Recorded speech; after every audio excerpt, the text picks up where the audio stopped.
Hello mga kametal, ayan, so gabi na at medyo ngayon ko lang gagawin to. Ayan mga kametal, kasi may nabili ako na itong 4 inches na circular saw. So nabili ko lang to sa kapitbahay ko na inalok lang sa akin. Sabi niya one time pa lang niya itong nagamit sa isang project niya na ginawang cabinet. Okay, so tingin ko naman bago pa talaga. Okay, so madumi lang to, medyo madumi lang siya. Tapos ang tatak nito ay Dagon GL5 o V, ewan ko, hindi naman Dragon eh. Diba? Okay, chinchang-chung tools to. Okay, mga metal. So okay na rin to kasi medyo mura lang nun din na ibigay, na binenta sa akin to, no? Pero may napansin lang ako. Sabi ko, bakit maitim itong blade? Okay, so di ko alam. Tapos napansin ko mga kametal, may arrow dito. So tinitignan ko yung yung blade, kung papunta siya dito, parang baliktad. Hindi ganun ang kagat niya.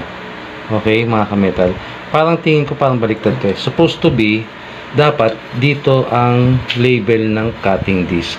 Nakikita natin palagi yan. Kahit saang tools yun, nakikita natin lagi ang label ng cutting disc. So tanggalin natin para malaman natin mga kametal. Okay, so gamitan ko lang siya ng adjustable wrench. Ayan, saka nitong white tools ko.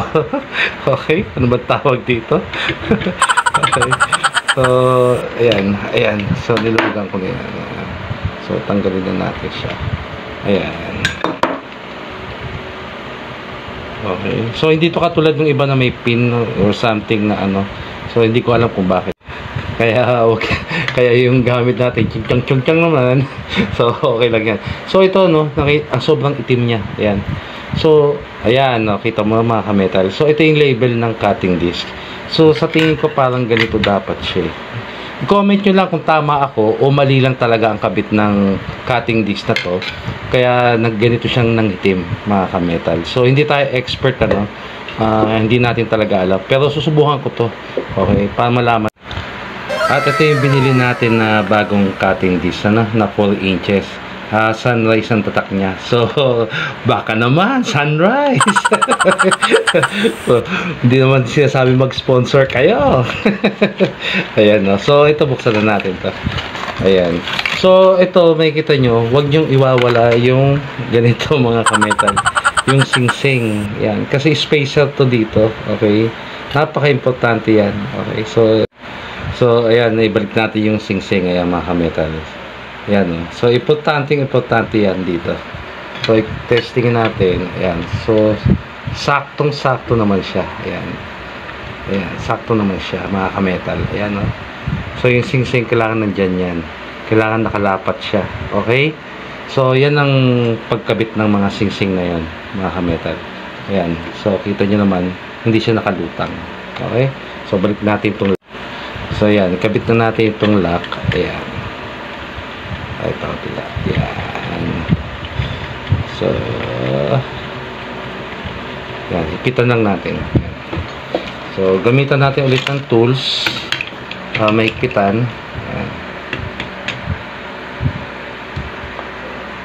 Ayan. So mahigpit na yan. Ayan siya. So makikita nyo mga kametal. Kaya makikita nyo mga kametal, pag nakaharap dito yung label ng cutting disc, so yung talim niya papunta rin dun. Ayan, no? So hindi ko alam kung tama ako mga kametal o baliktad lang talaga yung kabit. I-comment nyo lang, hindi tayo expert, no? So ngayon pala ako nakahawak nito. Gusto ko lang to kasi para magamit natin sa mga gagawin natin mga project. Pwede siyang pangkat ng plyboard, pwede siyang pangkat ng plywood, hardiplex. I think kaya rin ito kasi mataas ang RPM nito eh. So pwede, sa tingin ko pwede ito. Saka yung plyboard na mga 1 1/2 siguro. Pero yung sa 3/4 I doubt na maganda tong gamitin. Baka mahirapan lang kasi masyado siyang maliit eh. Kaya gusto ko magkaroon ng 7 inches nito.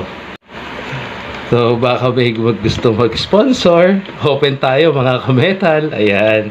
So, di na natin testingin ngayon to kasi gabi na, mga kametal. Baka mareklamo ako ng kapitbahay ko. Ayan. Pero sa tingin ko lang, parang ganito siya, no? Comment nyo nga, mga kametal, kung tama ba itong ginawa ko. Okay? So, ayan siya.